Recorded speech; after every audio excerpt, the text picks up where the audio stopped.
sports fans. This is Robert with WTP Sports Dudes, here to talk a little bit of Texas A&M and Texas. What will it take to win? I'm going to basically be coming from a Texas Longhorn perspective. I kind of wish I had my man SEC Sean here with me today, this morning. He's a huge Texas A&M fan, and we will be able to get his side on what it takes for Texas A&M. But I wasn't able to get him this morning. He traveled to Arkansas to spend this holiday with his family down there in Arkansas.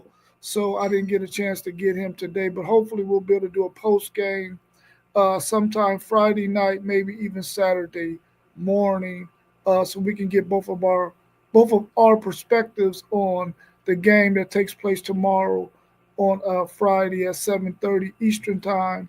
A huge Lone Star battle between the Texas A&M Aggies and the Texas Longhorns.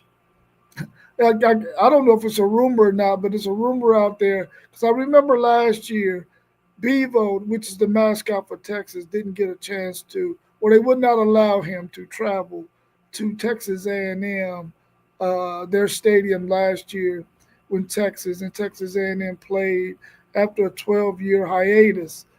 So I guess Texas has been a little bit petty and not allowing their collie dog, which is if you ever watched the show Lassie back in the days, they have their mascot is the dog, the collie dog. So that looks like Lassie. So I guess they're not allowing that dog to come to the come to the game. I guess a little bit of payback for not allowing Bevo to travel last year to Texas A&M. But I thought that was kind of funny. I don't know if it's true or not, but I did see that might be the case.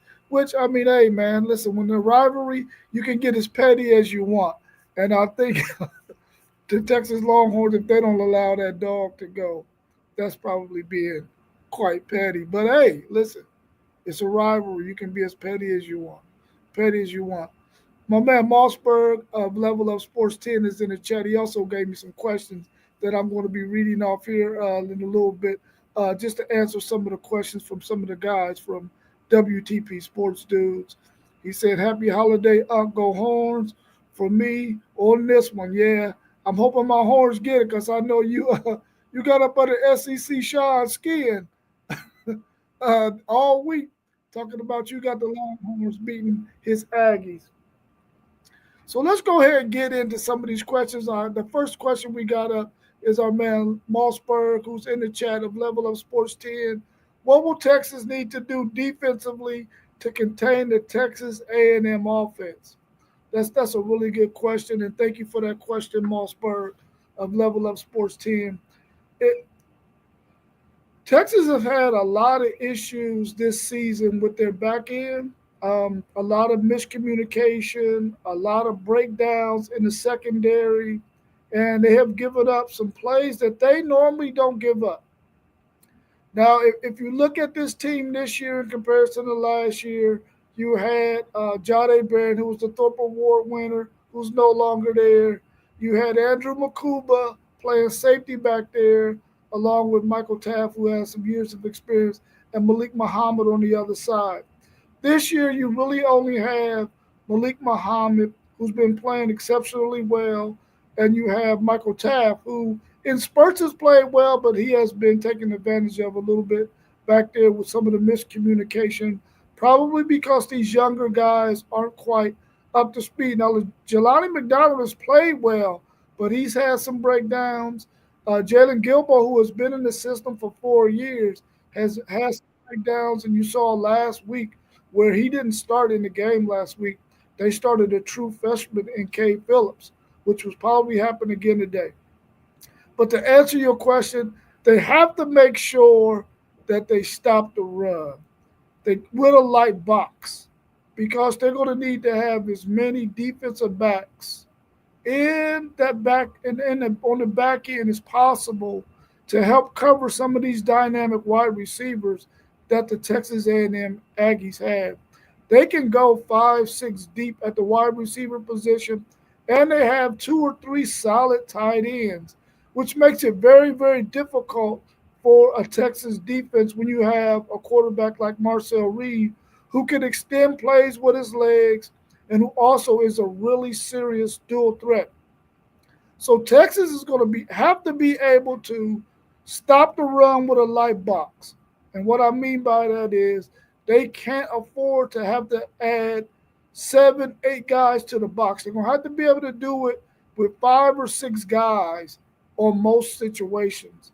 And I also believe they're probably going to try to find a way to get another safety on the field, especially with Ty Anthony Smith not being able to play in the first half. Um, if they can do what they need to do against the run game with a light box, then they might be able to slow down Marcel Reed and that offense. Um, they got to make Texas A&M play behind the chains. The crowd really has to be in this game.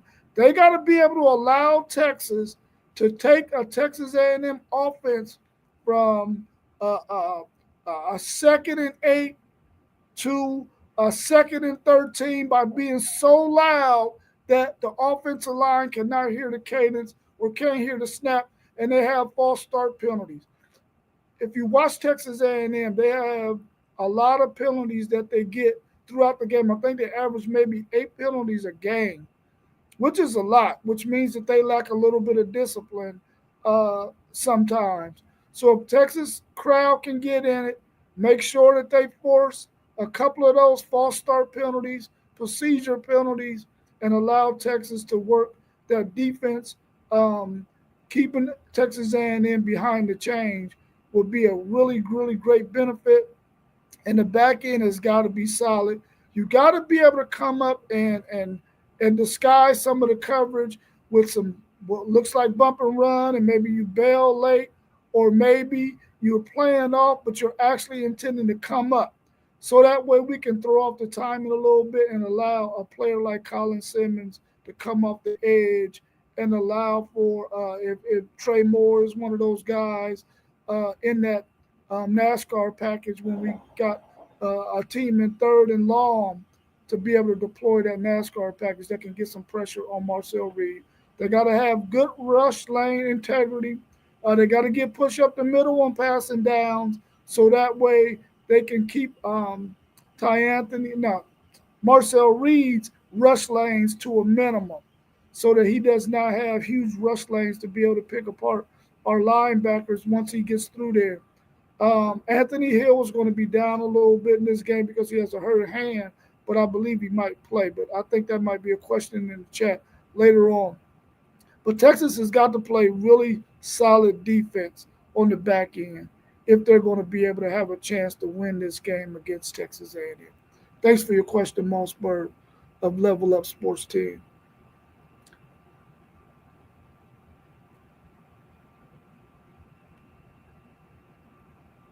Our next question is from our man FanDuel Zaya of the FanDuel Zaya podcast.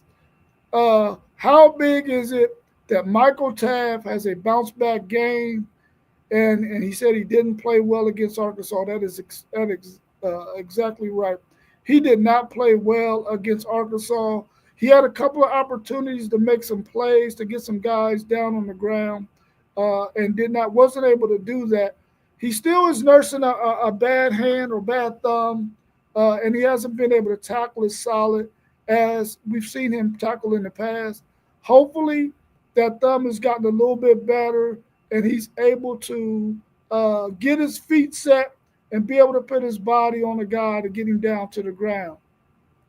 He wasn't able to do that on several occasions against Arkansas, especially when Taylor Green broke a nice run and shook him out of his shoes. And then that big running back, Washington, trucked him for a touchdown. But he had clear opportunities to get guys to the ground, but his fundamentals was not there, and he was able to get trucked by Washington and shook out of his shoes against Taylor Green, which are two dynamic players. So if those players make that happen on you, that's a good play for them. But I think Michael Taft will definitely bounce back. He even admitted that he didn't have the greatest game that he's had, and he didn't play well against Arkansas in spurts. But I think he'll bounce back and play really, really well in this game.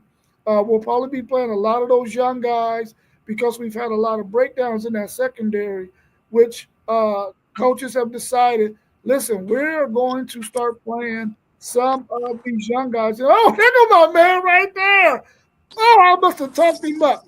My man, SEC Sean of the SEC podcast out there in Arkansas. It looks beautiful out there today. Is it warm? It's about 35, 40 degrees. Oh, that just looked like the sun just shining, but it ain't really warm. Oh yeah, we got clear skies, sun shining, beautiful Thanksgiving. Want to say Thanksgiving to everybody from the family, everybody in the chat looking and listening in on this. It's Thanksgiving. This is the last day for the Longhorns to be thankful because tomorrow they're gonna be unthankful. Hey, listen, I feel the same way, but just in reverse. How was Right, your right. drive down there to Arkansas yesterday? I see you got there safely, and praise God for that. How you feeling this morning? How was that drive? It's a It was a long drive. It beat me to death. The wind was blowing straight at us, so I mean, it just was like the wind pushing us all over. Semis getting pushed around. It's just, ooh, it was a long drive. But we do. It's normally not that long. We do a lot of stopping. Um, Wife was working on the way because her company had her working yesterday, so she was working from her laptop in the front seat, and you know, just riding down the road and stopping, getting out, stretching your legs. You saw my comment yesterday in the chat, the group chat we got, where stopped for lunch and realized it was only 10 o'clock instead of 11 o'clock. We were a little upset, had to sit there for 30 minutes waiting for breakfast or lunch to be served. Oh, okay, yeah, yeah. Let me ask you this, SEC Sean, while I got you here for a minute. I don't know how long or how much time you got. What are some of the keys to a victory that you think that for Texas A&M to be successful in this game defensively against Texas offense? Defensively, pressure Arch, I think. And to be honest, tackle Arch when you get to him. Everybody looks at Arch and they think he's just this, like, I don't even know what quarterback to compare him to, but that's what they think. But Arch is actually a pretty sturdy dude. I've seen him. I've seen some, 260, 270 pound D ends have their arm around him, and he just swivel and throw them off. So Arch isn't.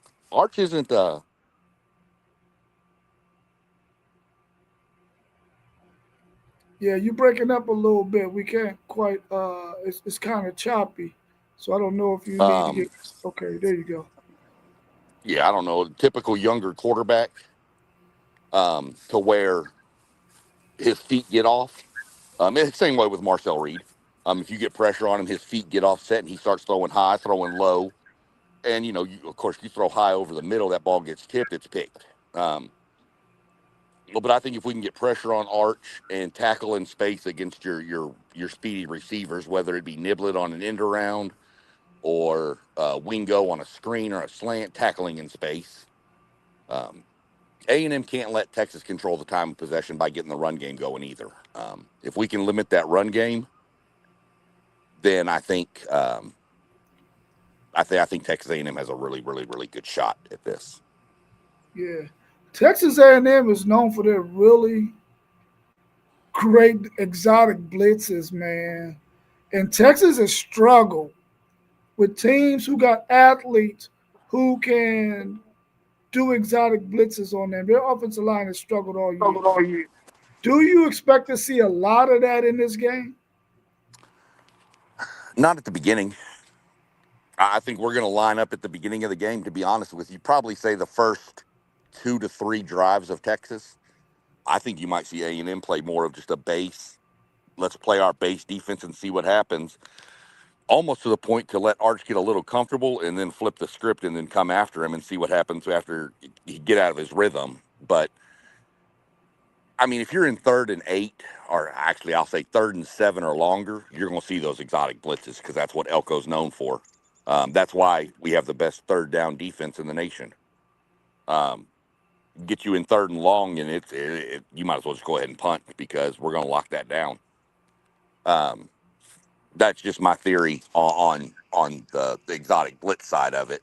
But one thing I will say is a lot of people keep saying, Texas has a great rush defense. Well, so did Auburn. So did Missouri.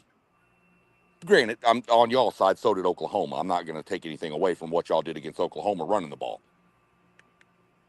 But the two best run defenses we've played, we went for 207 against Auburn, and I want to say 200 against Missouri. So we've been able to run the ball no matter who's on the other side. Um, that's to me what this is going to come down to. Like I said in our rivalry preview, who runs the ball better? Because Arch in that Texas offense can be explosive. Same with A&M, we can be as explosive as anybody in the country too. But if you can limit the other team's possessions by converting third down and 3, third down and 4, third and 2s, keeping the chains moving, keeping them off the field, it's hard for the other team's offense to score when they don't have the ball.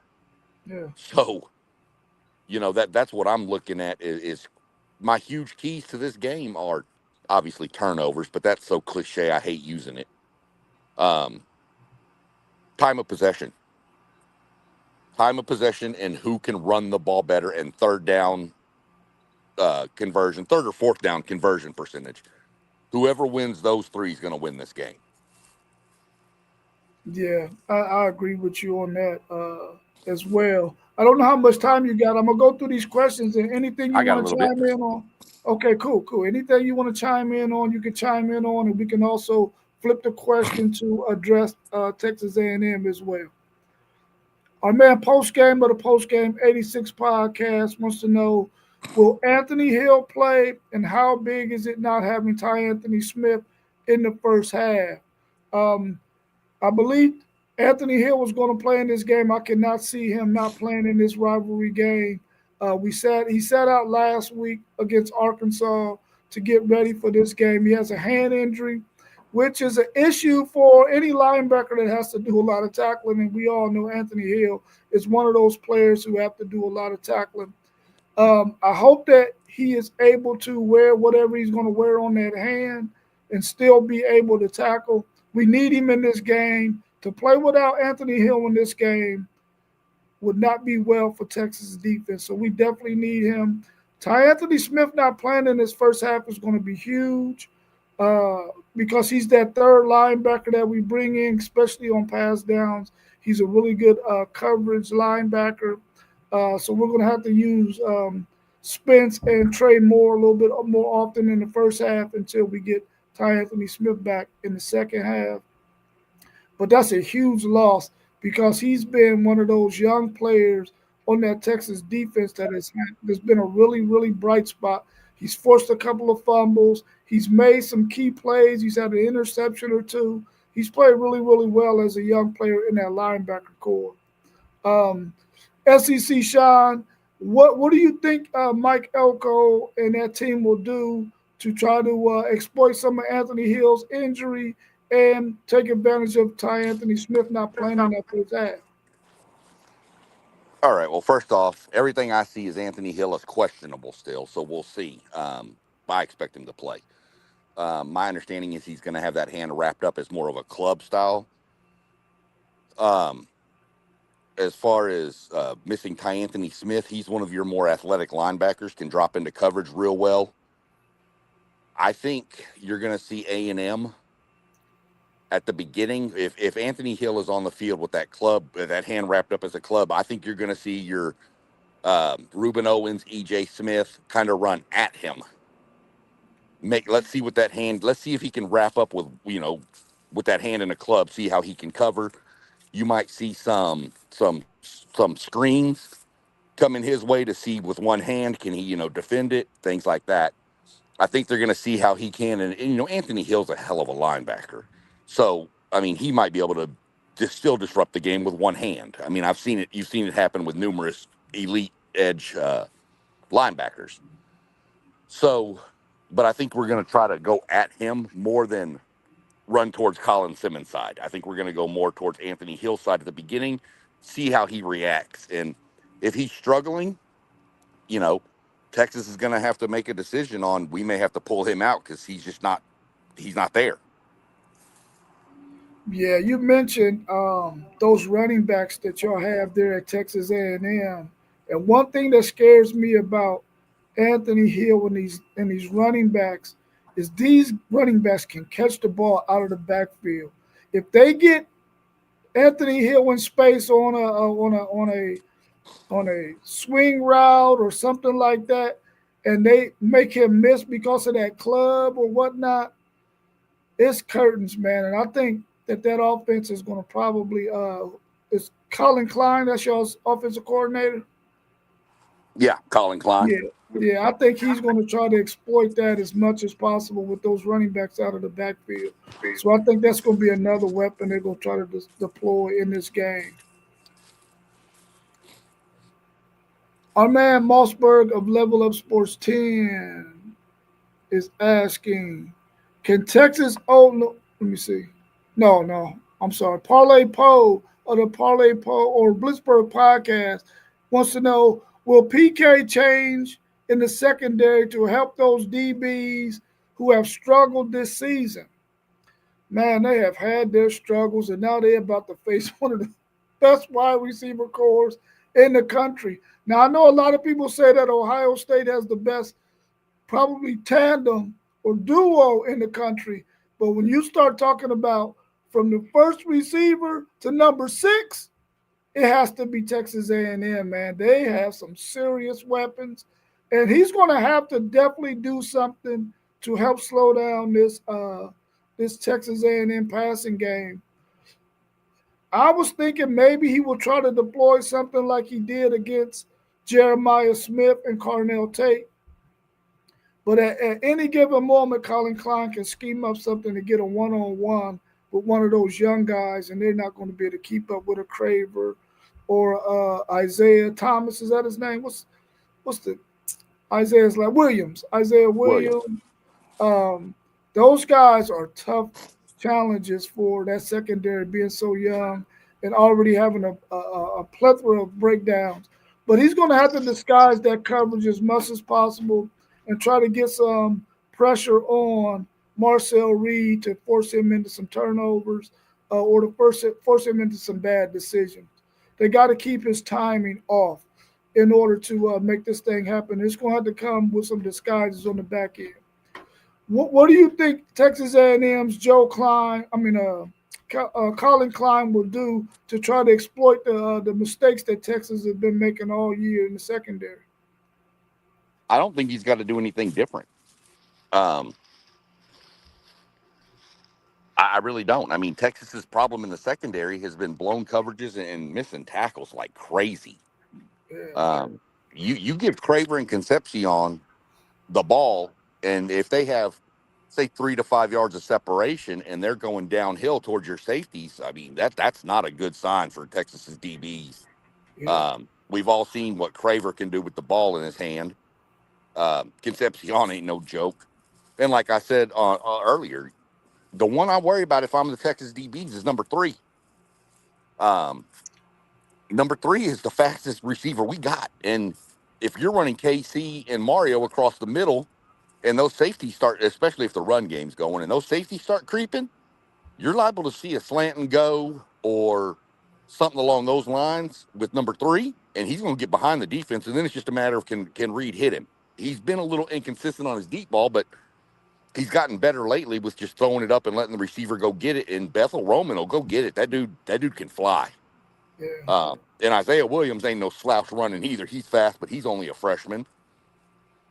You got Terry Bussey, like I've mentioned. I mean, to me, Ohio State probably still has the best wide receiver core in the nation, all of them. But I'd put A&M right behind them with the whole group, not just one or two, the whole group.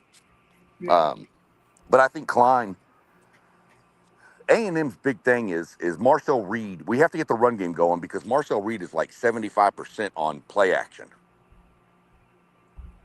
We run a lot of RPO. If we can get that going, we run scissors off of RPO. We run a lot of mesh. We run, and then we get the tight ends rolling down the seam. So I think Colin Klein just does what he's done: run the ball, establish the run, and work off of it. If the run game is struggling at the beginning, go to your backup plan, which is the same thing Texas does. Run an RPO and sling it out to Wingo, or Concepcion or Craver or Bussy or whoever in the flat, and let your playmaker make a play. If you sling it to the flat and you can keep yourself in 3rd and 4 or less, you've got a really good shot to advance the ball. But that's where we'll see about tackling, because both secondaries have had trouble at times tackling. Yeah. Um, but I think A&M's going to play a lot of man coverage against Texas, and I think that's what we're going to see. Is I just don't think Colin Klein's going to do a lot different than what he's already done this year. He knows he's got the horses on that offense to do what he needs to do. Yeah, So I'm glad you mentioned that they will probably play man to man against Texas because I think that's their best option. Because Texas doesn't have Wingo is fast, but is he that kind of faster where you have to worry about him playing man to man on him? I don't think so. And I think that's an advantage for Texas A&M being able to play man to man on some players who they got some speed, but they're not like super burners. Uh, and I know Texas had issues against Evans and Brennan Thompson from Mississippi State. Those guys was giving Texas fits, and they're gonna run into the same situation with Roman and Culver. I think that's his name. I don't know what I want to call him. Something else. But those two guys, man, and they got some other receivers that got some speed too, can really be tough on Texas defense. But I hope that they are able to make some things happen offensively to be able to take advantage of opportunities that they're going to get. Our man Mossberger Level Up Sports 10 wants to know, can the Texas O-line match the physical play of Texas A&M and run for 100 yards or more? Man, I'm gonna tell you right now, they may not rush for 100 yards or more, but they got to run effectively enough to be able to keep that Texas A&M defense honest, man. I don't know that Texas offensive line is good enough to be able to just play smash mouth football against Texas A&M. I would like to see them maybe go ahead and go a mano kind of style for a minute early in the game and see if you can put a hat on a hat and see if you can move some guys and maybe have Trey Weiser run behind that line and pick a gap that he can get through, or maybe run a little bit of duo or a little bit of gap here and there when you got Cedric Baxter in the game, a guy who can always fall forward. It's going to be paramount, and I don't think Steve Sarkisian is going to abandon the run like he did against Georgia. I think in that Georgia game, he had a stretch of about 5 possessions where he was throwing the ball a little bit too much and abandoned the run. When we once Georgia went up 14 nothing, he sort of panicked and got pass happy. I think he can't afford to do that in this game. He because his defense eventually is going to get a few stops here and there to be able to keep continuing to run the football. So I don't think he's going to abandon the run in this game because he knows how important it is to establishing time of possession, trying to control the tempo and things like that. I think he also might sprinkle in a little bit of tempo too, here and there, to try to keep Texas A&M's defensive front on the field to sort of maybe tire them out, much like you've seen him do uh, against Michigan last year and in a few games this year. Will they get 100 yards? I don't know if they're going to get 100 yards. They haven't quite gotten 100 yards much this year. So I can definitely see them not getting 100, but they got to run the ball effectively enough in order to keep this game, keep Texas A&M's defense from just teeing off on Arch Manning. Sean, what do you think about this O line matchup between Texas and Texas A&M and the run game for Texas? I I think A&M's O line is much better, and I think I don't think Texas's O line has the physicality to match our D line, as our D line has the physicality to match y'all's O line. Um, to me, Texas has to run for like 150 to have a chance in this game. That's just my theory, and I take our offensive line over y'all's offensive line. Like I said, every day and twice on days that end in Y. Um, I don't. I think your O line has gotten better, but I still think they can be got. And I don't think they, like last week, everybody says, well, they held up against Arkansas. Go watch the tape. Arkansas rushed 3 and dropped 8 the whole game. Yeah. We're not going to drop 8, I promise you. But I think we can win our one-on-ones up front with a 4-man rush. I think we can get to Arch with 4. Um, that's just how I look at it. I think that O line, especially with some of the exotic packages Elko brings, I think that O line might get a little confused.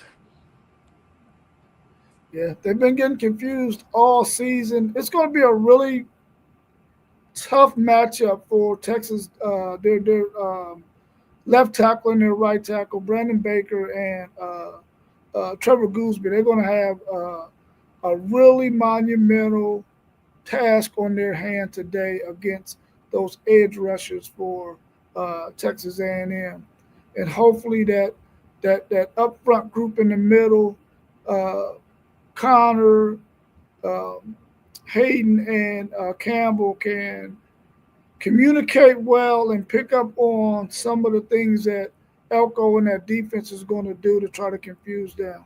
It's going to be paramount that Texas offensive line plays well in this game. Otherwise, they're going to be in a boatload of trouble because we all know that Steve Sarkisian can get a little pass happy when things aren't going well with the running game. But I hope he sticks with it, and I believe he will in this game.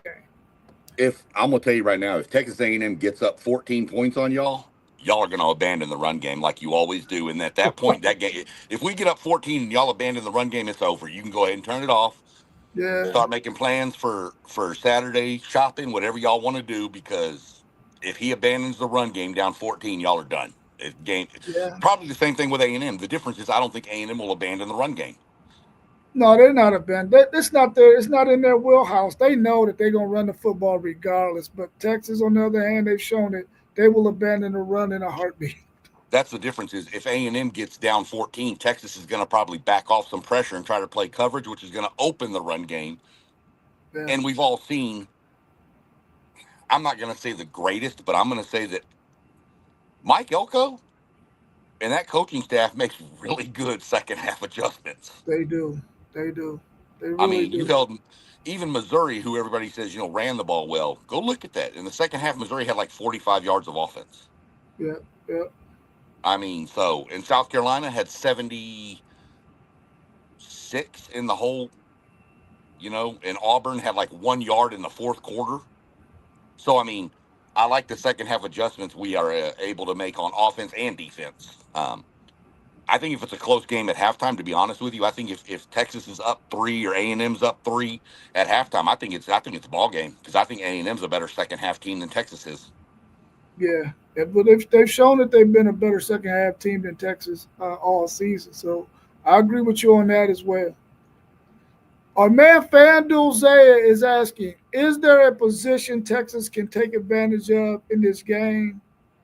Um, I like Texas's chance with Trey Moore in the slot against Texas A&M's slot corner in this game. A little older player in Trey Moore, probably being able to do some things against him. I think that's the only advantage that I think Texas might have is that one right there. Trey Moore against their slot corner, who I can't remember what his name is, but he might be able to gain a little advantage over him. And Trey Moore is one of our better possession receivers, but he's also another receiver that we can get the ball to down the field if we're able to scheme him open. But his route running is okay. Uh, but I think he probably can take advantage there with Trey Moore in the slot. What do you think about that, Sean? Is there somebody on the defense that you think is going to be a key for y'all in this game against the Texas passing game? I think our I think our outside corners can man up pretty well um, with your receivers, Ricks and what is I can't even remember our cornerback's name, number 4, Willie. I wanted to call him Wade Taylor because he wears number 4, and that was our star basketball player this year. Um, your slot receiver, whether it's Moore or if you put Livingston or Livingstone, we're still debating on that name. Um, that's going to be a huge key. I think you're spot on. I think that's y'all's main advantage. A lot's going to depend on how Tyreek Chappelle, number 7, or Marcus Radcliffe, number 3, how they play. Um, I think to be honest, I think that might be y'all's main advantage is the slot receiver against our nickel slash DB. Yeah, Um, that's probably y'all's main advantage. I don't see a big advantage for you outside with the receivers. I don't see an advantage on the O line. I don't see an advantage at quarterback. Um, so that's probably y'all's biggest advantage is your slot receiver. Just as I think our slot receiver is our huge advantage, and our tight ends. I like our tight ends better than y'all's. yeah, yeah.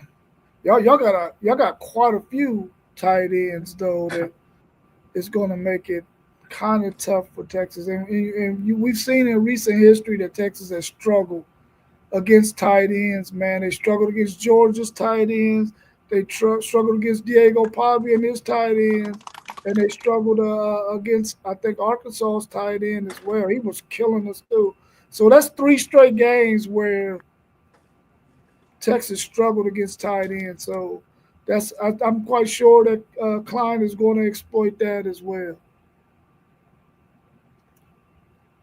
Our man post game of the post game 86 podcast wants to know what must Arch Manning do well in this game to keep Texas in it, and will Sark use Arch legs in this one?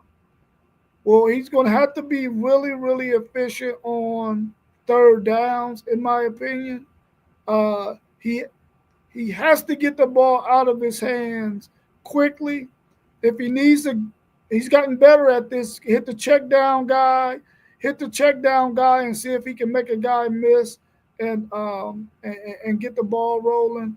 But he has to get that ball out of his hand and be efficient on third down. In my opinion, he got to keep Texas ahead of the chains with his opportunities that he gets. He's going to get pressure. He's going to have to be poised in the pocket and be able to find where he needs to step up at. If he needs to step to the side, whether it be left or right, he got to be able to add an extra moment or two to his game to be able to get the ball out of his hand because Texas A&M is going to be coming. But he has to be poised, and if a rush lane opens and he can get 3 or 4 yards, go ahead and take it to keep us ahead of the chains. Will Sark use Archer's legs in this one? I think there's going to be several times in this game where he's going to use Archer's legs. The reality is, this is our last game of the season, and that's the way we got to look at it. We can't be worried about if we're going to make it to the college football playoffs. We got to be worried about winning this game right here. Otherwise, nothing happens other than a bowl game. And I think he's going to use Archer's legs a whole lot? No, I don't think so. But there are going to be times in this game where he's going to use Archer's legs just to keep that Texas A&M defense honest and giving them another thing to look at. Uh, and I think for sure he's going to use that maybe a couple of times a game, especially in the red zone where Texas A&M has played really good defense, but in the red zone they've been giving up some points. So if Texas can get into the red zone, then maybe Arch Manning's legs become that much more important. What do you think about that, SEC, Sean? Arch Manning, his legs, and what do y'all need to do to throw his timing off? All right. So, what must Arch do well to keep Texas in it? Not panic. This is both quarterbacks. I'll tell you that for that part. Don't panic. Don't let the game be bigger than it really is. It's a football game at the end. That's coach speak. Sorry, you know, but it's the same game you've played every other um, week this year. And sorry, I'm kind of off and on. I've been crushing cans for my mom. Okay, you good, you good. Had to take my jacket off too because my mom likes to leave little driblets of beer in the bottom of her cans, and they got all over my damn jacket. Oh, Um, but um, Arch has to be efficient and not let it be too big of a moment for him. This is, I mean, I know he played a little bit in this game last year, but this is a different environment. Texas was supposed to win last year. This year, they're not supposed to. Um, so um, that's my thing. Arch has to be efficient. He has to be on point. He has to keep his feet set, and he has to make the right read and the right throw at the right time. Will you see his legs? Yes. Arch's legs are going to be huge converting third downs. If it's third and less than, a third in a running situation, third and less than four, four or less, I guess. Arch is going to have to be something to deal with that because he can bounce out and run and get you 5, 6, 7, 10, 15. Arch has got a little bit of get to him. He can get it. He's not just a Peyton Manning back there. yeah, He can run the ball a little bit. So I think that's what Arch has to do is he has to manage the game, convert third downs, use his legs if need be. I don't know that you're going to see Sark running him on a lot of like quarterback designs hmm, because I mean I know y'all's backup has been pretty good, but again he's a backup for a reason. yeah, I don't think you want to throw him into that game if it's close and get Arch hurt or something. So, yeah. and Arch, I mean, I don't wish anything negative for the kid, but he did get that concussion. And, once you get one concussion, it's easier to get a second. Yeah, I believe that might have been his second one because they ain't saying it, but I think he had one against Ohio State last year in that playoff game too. But they haven't said it was a concussion. But he didn't go back in that game, and when we got to the goal line, you would have thought that Arch Manning would have been in there for that quarterback sneak. So I think he had a concussion then, so that would be two for him. But I agree with you. I don't think they want to run him too much in this game. Not on a lot of design runs. Maybe in certain situations, maybe to keep the chains moving. What about Marcel Reed? Let's put Marcel Reed in this. What must Marcel Reed do well in this game to keep Texas A&M in it? And will Klein use Marcel Reed's legs in this one? Yes. Marcel Reed has the quarterbacks are the exact same to me. What Yeah, must he do? Keep his feet ready. Don't get off. Don't panic. Um, but yeah, I think you're gonna see a lot more designed runs for for Marcel Reed than you will for Arch. I'm not saying you're going to see Marcel carry the ball 10 times on designed runs, but I would suspect you'd see a good dose of designed runs, and I'm not talking about zone reads where he pulls it and runs. I'm talking about designed quarterback draw, quarterback power, quarterback sweep, those kind of things. Designed runs, not RPOs where you got to read or zone reads where you got to read the D end. Those to me aren't designed runs. Those are the defensive designed runs. And but same thing though. He has to not let the game be too big, not re- not realize that hey we're in the playoffs. Let's just have some fun. No, this game means more than just a playoff. Um, we're already in the playoffs, so that's that. This is more about as Mike Elko said last night on the show I watched, The Pulse. He said this is the last chapter in the revenge tour. You yeah, know, they revenged Notre Dame. They revenged Auburn. They revenged South Carolina. This is the last chapter in the revenge tour. Is Texas, and he's making it out to be that it's going to be more special to complete the 12-0 season on y'all's field yeah, than it would even be to do it on our field. Which we love the Kyle field. Everybody knows that, but something about beating your rival on their field. yeah. So Before I go to the last question that we got in the slate from my man Parlay Poe, last year's game in College Station, that freaking was electric, man. If you go back and just watch the beginning of the highlight of that game, it was bonkers, bro. I had chills throughout my whole body. Like, this is nuts. Can Texas and DKR Stadium duplicate what we seen from the 12th man in this game tomorrow? I don't think so. I think Texas. I mean, don't get me wrong. This is going to be a good crowd, and they're going to be loud and electric. But listen to all the Texas fans this week. What are they saying? This isn't their rival. This isn't their rival. This isn't their rival. Fine. Um, keep thinking that. I think it's going to get loud. Don't get me wrong. I don't think DKR can match the intensity level of Kyle Field. I don't think there's a stadium in the state of Texas that can match that intensity. I agree. Um, I'm sorry. Name me another fan base, and I know I'm going to get some grief on this from some of the other guys that like to wear that red and silver and all that. But name me another fan base that's going to put over 105,000 people for an 11 o'clock kickoff against Samford. Not Stanford, y'all. Samford. Yeah, Name me another fan base that's going to put that many people at that early of a time in the stadium. You're going to be hard pressed to find one. yeah, So, will Texas come out and with a fan? Yeah, I fully expect it um, to be a raucous environment because last year was the first reiteration of this game in 12 years. This is the first time Texas has had us at home since 2010. Texas has the ability to put the one scar on the record, which they would be love to be the team to give us the one loss. But I don't think that they can match the intensity level of Kyle Field. I just don't see it.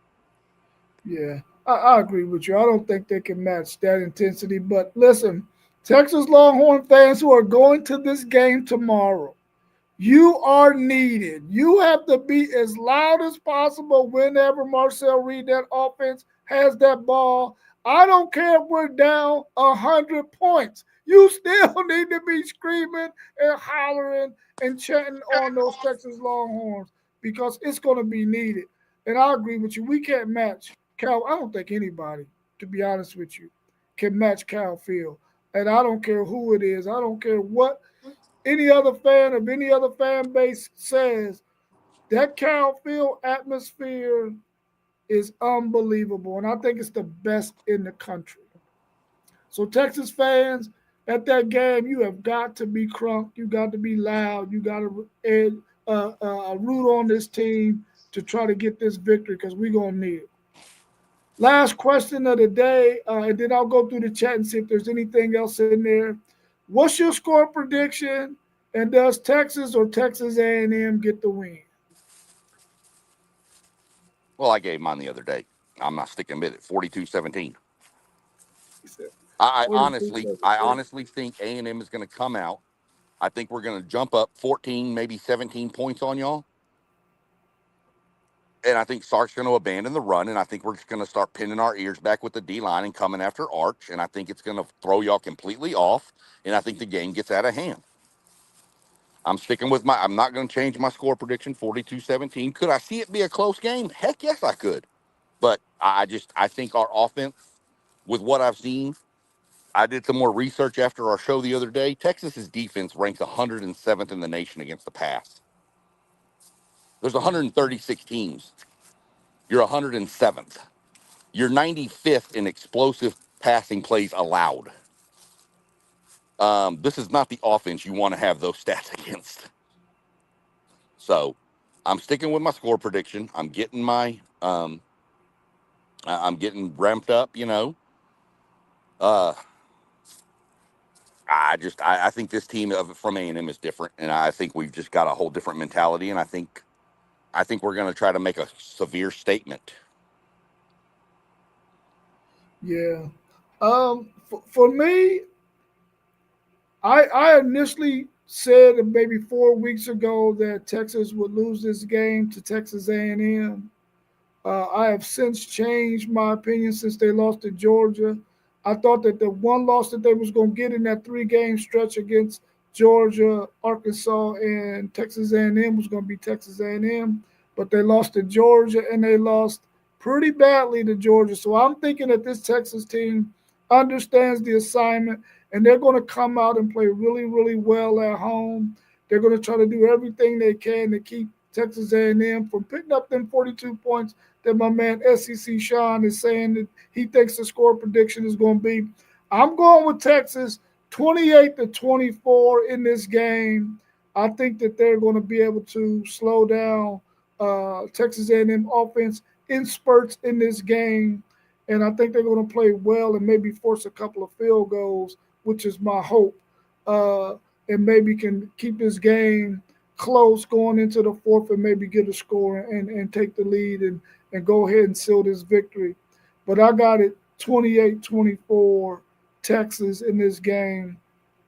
I think that this is a game where Steve Sarkisian usually comes out and has a really, really nice script. He usually has a really, really good game plan in games like this. Uh, Now, he's going to have to make sure that his second half adjustments are on point because he's going to have to figure out what Mike Elko and that defensive coordinator over there at Texas A&M are doing. What are their core principles defensively? He's going to have to figure that out and make sure that Arch Manning stays poised so that he can take advantage of that when the opportunity presents itself. But I'm going 28-24 Texas. I mean, we need this win bad. I don't want to see my Texas Longhorns go 8-4, and then I had to hear from these Buckeyes who I did a video about yesterday coming at my neck because I know they're coming back for some revenge on me because I was sort of like beating down the Buckeyes and the talk that they talking about that they're the greatest program in college football history, which I'm gonna go ahead and say it is asinine. Nobody can claim that. You know, there's a lot of great programs, and they're one of the great programs.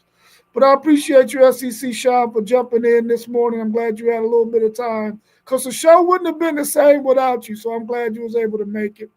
Enjoy your time down in Arkansas with family, man. Hug everybody. Let them know everybody here at WTP Sports Dudes love them, and we want to see them have a really, really good Thanksgiving with family.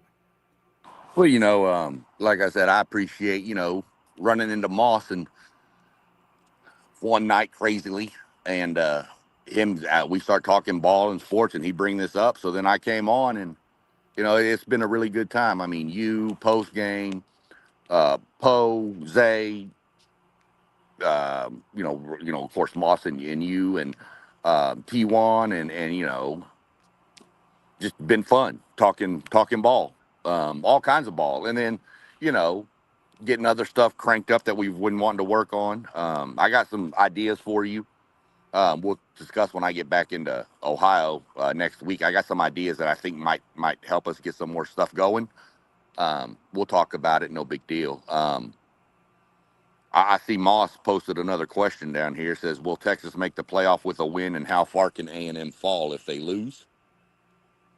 I don't think Texas can get in without a bunch of chaos in front of them. I just Yeah, think they're too. I think after last weekend's rankings, or last week Tuesday's rankings, where they moved up one spot and Michigan leapfrogged them, I think it's going to be extremely hard for Texas to get in.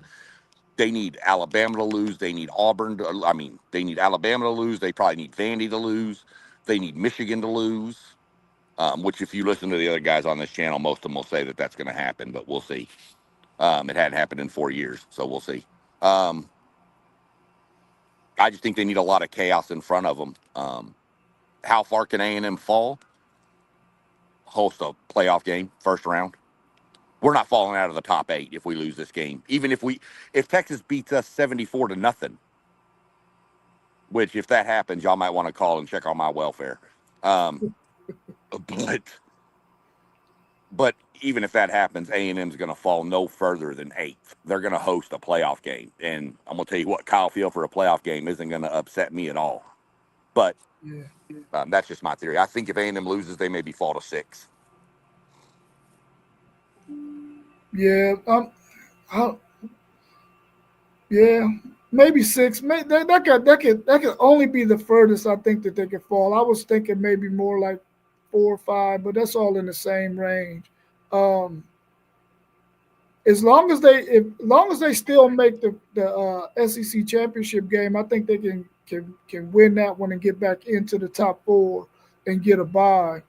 At least if they do lose to Texas, I'm hoping that that's what happens for them. That they still be able to get in the SEC championship game and win it, and then uh, get a bye in the playoffs. Uh, Texas needs a lot to happen. They need either Oklahoma or Alabama to lose. They also need Vanderbilt to lose. They need Michigan to lose. They need Miami to lose. And then maybe they might show Texas some love and let them jump over BYU or Utah. But they need at least four teams up there ahead of them to lose in order for them to get in. Now they're all possible too. Now Pitt can beat Miami. I believe that Auburn can possibly shock Alabama.